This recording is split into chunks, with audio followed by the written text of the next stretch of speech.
The science behind cats hating water is absolutely fascinating, and there are real biological and evolutionary reasons why your cat acts like water is their worst enemy.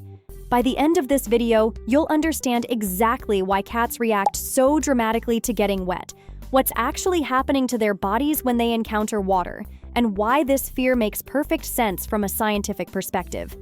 If you want to learn more about the biology and behavior behind your cat's quirks, make sure you hit that subscribe button because we're constantly sharing insights that explain why cats do what they do. Let's dive into the science of why cats hate water. The first scientific reason cats hate water is because of their unique fur structure that's designed for air insulation, not water resistance. Cat fur is incredibly sophisticated. It has multiple layers with a soft undercoat for insulation and guard hairs on top for protection. This system works brilliantly for temperature regulation and protection as long as it stays dry, but it fails spectacularly when it gets wet. When cat fur gets soaked, it becomes heavy, matted, and loses all its insulating properties. The air pockets between fur layers that normally trap warmth collapse when filled with water, which means a wet cat loses body heat rapidly and becomes dangerously cold. From your cat's perspective, getting wet isn't just unpleasant. It's a survival threat because they can't regulate their temperature properly anymore. This is completely different from animals who are adapted for water. Otters, beavers, and water-loving dogs have fur that repels water or dries quickly. Cat fur does neither. It absorbs water like a sponge and takes forever to dry naturally. A soaked cat can stay damp for hours, during which time they're uncomfortable, cold, and vulnerable. The feeling of wet, heavy fur clinging to their body is also extremely unpleasant for cats. Imagine wearing soaking wet, heavy clothes that restrict your movement. That's what wet fur feels like to a cat. Their natural agility and grace is compromised when their fur is waterlogged, which makes them feel trapped and helpless. No wonder they hate it. Cats' evolutionary history explains why they never developed water tolerance like some other species. Most domestic cats descended from African wildcats who lived in arid, dry environments where they rarely encountered significant water. These ancestors developed in climates where water was scarce, and there was no evolutionary pressure to adapt to swimming or getting wet. Unlike tigers who live near rivers and sometimes swim, or fishing cats who hunt in water, the African wildcat and its descendants never needed to develop water-friendly adaptations. They evolved as desert hunters who got most of their hydration from prey and drank from small water sources without ever needing to get fully wet. This evolutionary history is hardwired into modern domestic cats. Even though your cat lives in a house with constant water access and has never seen a desert, they still carry the biological programming of their desert-dwelling ancestors. Their instinctive aversion to water is an evolutionary holdover from a time when staying dry was crucial for survival in hot, arid environments. What's really interesting is that cats from regions with more water have slightly different attitudes. Turkish van cats and Bengal cats, whose ancestors came from areas with more water, tend to be more water-tolerant than other breeds. This shows that evolutionary environment really does shape these instincts over time. The sensory experience of being wet is genuinely distressing to cats due to their sensitive skin and nerve endings. Cats have incredibly sensitive skin with numerous nerve endings throughout their body, especially on their paws, face, and tail. When water touches their skin through wet fur, it creates an overwhelming sensory experience that their nervous system interprets as unpleasant or even threatening. Think about how sensitive cats are to touch in general. They can feel the slightest breeze. They react to the tiniest touch on their whiskers. They're aware of every sensation on their body.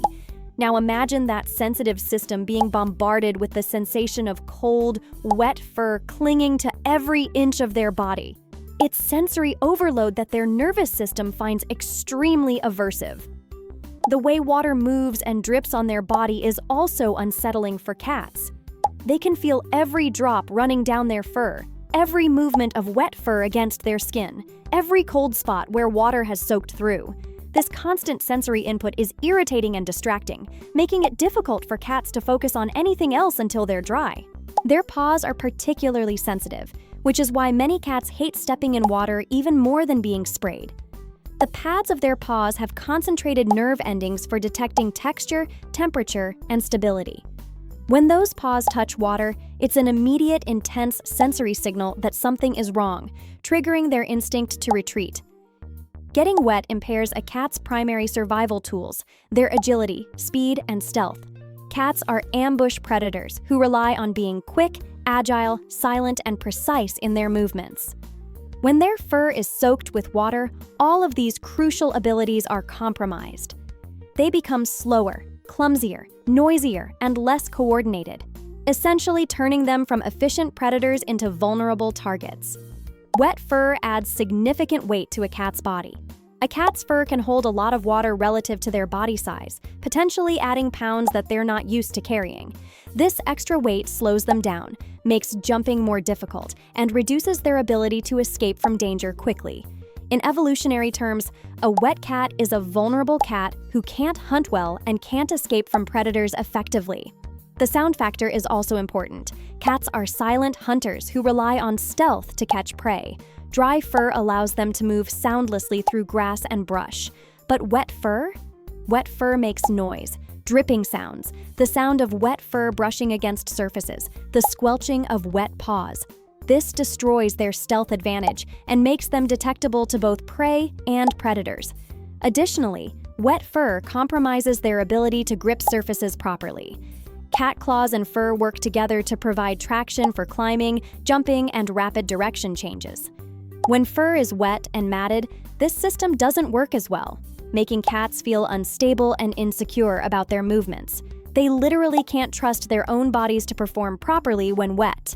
Comment down below if your cat has an especially dramatic reaction to water. Some cats act like they're being murdered when they touch a single drop.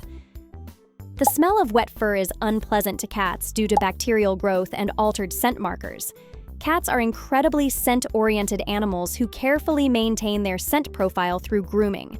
When their fur gets wet, it changes how they smell in ways they find disturbing and unpleasant. Wet fur can develop a musty odor from bacteria and fungi that thrive in damp environments, and cats absolutely notice and dislike this. Beyond just smelling bad, wet fur interferes with a cat's carefully maintained scent markers. Cats spend hours grooming themselves to distribute their natural oils and create their signature scent. Water washes away these oils and scent markers, making the cat smell wrong to themselves. It's like someone forcing you to change your deodorant and cologne to something you hate. You don't smell like yourself anymore. This is particularly distressing because cats rely on their scent profile for territorial marking and social communication. When their scent is disrupted by water, they feel like they've lost part of their identity and need to immediately start grooming to restore their proper scent. This is why cats obsessively groom after getting wet. They're not just drying off, they're frantically trying to re-establish their scent profile. The disruption to their scent also makes cats feel vulnerable in their territory. If they can't smell like themselves, they worry that other animals won't recognize them as the rightful territory owner. This creates anxiety on top of the physical discomfort of being wet. Water in their ears, nose, and eyes is painful and potentially dangerous for cats. This is a major reason why cats particularly hate having their heads wet. Water getting into a cat's ears can cause infections, discomfort, and temporary hearing impairment. Cats rely heavily on their excellent hearing for hunting and detecting danger, so anything that blocks or impairs their ears is deeply disturbing. The structure of cat ears makes them particularly susceptible to water problems. Their ear canals are deeper and more angular than human ears, which means water that gets in has trouble getting out. This trapped water can lead to infections, create uncomfortable pressure sensations, and muffle sounds, all of which cats instinctively want to avoid. Water in the nose and eyes is also extremely unpleasant for cats. Their sense of smell is crucial for navigating their world, and water in the nose blocks scent detection and creates that awful drowning sensation that anyone who's gotten water up their nose can relate to. Cats find this sensation just as distressing as we do, maybe more so since they rely on scent more heavily.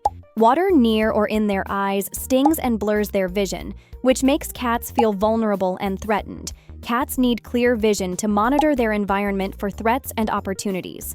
Anything that compromises their sight creates immediate anxiety because they can't properly assess their surroundings. Make sure you're subscribed because we regularly share scientific explanations for cat behavior that help you understand your feline friend better. The loss of control during bathing or forced water exposure triggers panic responses in cats. Beyond the physical discomfort of being wet, there's a psychological component to why cats hate water. It often involves being restrained, handled against their will, and forced into a situation they can't escape from. This triggers their prey animal instincts and creates genuine panic. When you hold a cat to bathe them, they're experiencing several fear triggers simultaneously.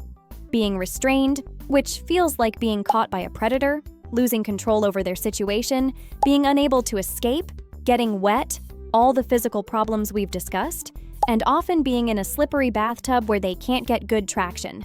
This is basically their nightmare scenario all at once. The panic response this triggers isn't just dramatic behavior, it's a genuine physiological stress response. Their heart rate increases, stress hormones flood their system, their pupils dilate, and their brain goes into survival mode. They're experiencing real fear and distress, not just being difficult or dramatic. This association between water and loss of control is why even cats who might tolerate water in other contexts often panic during baths.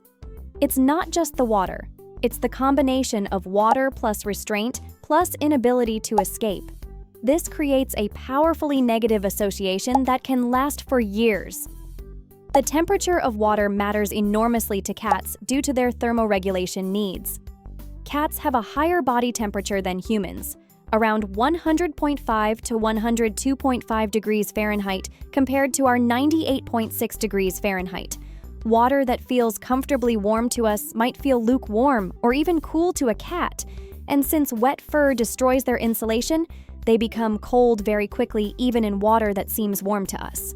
Cold water is especially distressing because cats are naturally heat-seeking creatures who strongly prefer warmth. When cold water soaks their fur, they experience rapid heat loss that their body registers as dangerous.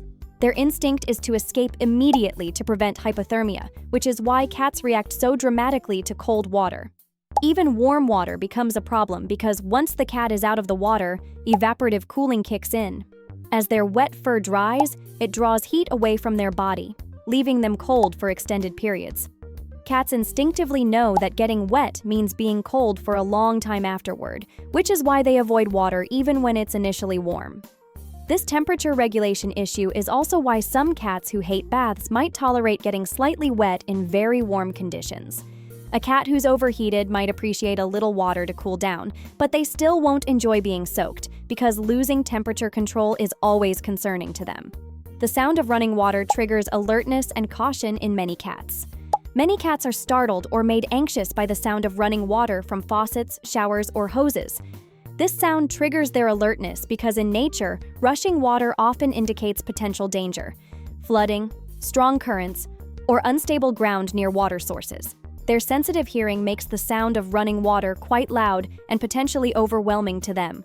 What sounds like a normal shower to us might sound extremely loud and threatening to a cat with hearing that's far more sensitive than ours.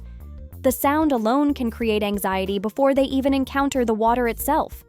This is why many cats will cautiously watch running water from a safe distance but won't willingly get near it or under it. They're monitoring a potential threat that their instincts tell them could be dangerous. The unpredictability of splashing, spraying water adds to this wariness. They can't predict where the water will go, which makes them feel unable to safely avoid it. Interestingly, some cats are fascinated by running water and like to watch it or play with it from a safe distance where they won't get wet. This shows they're interested in water as a phenomenon, but still don't want to experience it on their fur. There are exceptions that prove the rule. Some cats do like water, which shows the behavior isn't entirely genetic. While most cats hate water, there are individual cats and certain breeds that tolerate or even enjoy it. Turkish Vans are famous for liking to swim.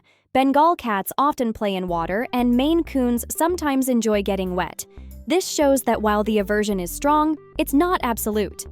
These water-loving cats usually have slightly different fur structure that dries more quickly, come from lineages where water was common in their environment, or were exposed to water very young during their critical socialization period. Early positive experiences with water can override some of the instinctive aversion, especially if the cat was gradually introduced to it as a kitten. Even cats who like water usually have limits. They might enjoy playing in shallow water or getting their paws wet, but very few cats actually enjoy being fully submerged or bathed. The ones who do have usually been carefully desensitized over time with extremely positive associations created around water experiences. This variability shows that while the water aversion has strong biological roots, individual experience and genetics also play roles. A cat's personality, early experiences, breed background, and the specific ways they encounter water all influence their reaction to it. The grooming burden after getting wet is exhausting and frustrating for cats. When a cat gets wet, they face hours of grooming work to restore their fur to its proper condition. Cats are meticulous groomers who spend up to 50% of their waking hours on grooming, and getting wet creates massive extra work that they find exhausting and annoying. Wet fur mats and tangles more easily than dry fur, making it harder to groom properly. Cats have to work much harder to lick their fur back into proper order, redistribute their natural oils, and restore their insulation and scent. This is physically tiring work that uses significant energy and time that cats would rather spend on hunting, playing, or sleeping. The frustration of this extra grooming burden adds to cats' negative association with water. They learn that getting wet means hours of unpleasant, exhausting work afterward. Why would any cat willingly subject themselves to that when they could just avoid water in the first place? This is also why even cats who accidentally get wet will often groom obsessively afterward. They're not just drying off, they're engaging in damage control to restore their fur's proper structure, distribution, scent, and function as quickly as possible. Understanding the science behind cats hating water helps us respect their aversion rather than forcing exposure. When you understand all the biological reasons water is genuinely unpleasant and distressing for cats, the fur structure failure, the sensory overload, the impaired abilities, the temperature regulation issues, the grooming burden, you realize this isn't just cats being difficult. It's a legitimate discomfort with real survival implications in their evolutionary history. This means we should avoid unnecessary water exposure for cats. Most cats don't need baths unless they've gotten into something toxic or have medical issues preventing proper grooming. Forcing cats into water to get them used to it often just creates trauma and doesn't actually help. It just teaches them that you can't be trusted when water is involved. If you do need to bathe your cat for medical reasons, understanding these scientific factors helps you minimize distress. Use warm water, work quickly, avoid getting their head wet, provide good traction in the tub, and dry them as thoroughly as possible afterward with towels and warm air if they'll tolerate it. The evolutionary, biological, and sensory science behind cats hating water is actually quite logical when you understand it. Their fur isn't designed for it, their evolutionary history didn't require water tolerance, their sensitive nervous system finds it overwhelming, it impairs their survival abilities, and it creates hours of extra grooming work. No wonder cats avoid water so strongly. Your cat isn't being dramatic when they freak out about getting wet. They're responding appropriately to something their biology tells them is genuinely problematic. Respecting this aversion and working around it rather than forcing them through water exposure shows understanding and compassion for your cat's real physiological needs. Next time your cat acts like a few water drops are the end of the world, remember all the scientific reasons that for them, water really is that bad. You can appreciate their dramatic reactions a bit more when you understand the legitimate biology behind them. If you found this scientific explanation fascinating, make sure you're subscribed for more deep dives into the biology behind cat behavior. And check out this next video where we explain the science behind another quirky cat behavior.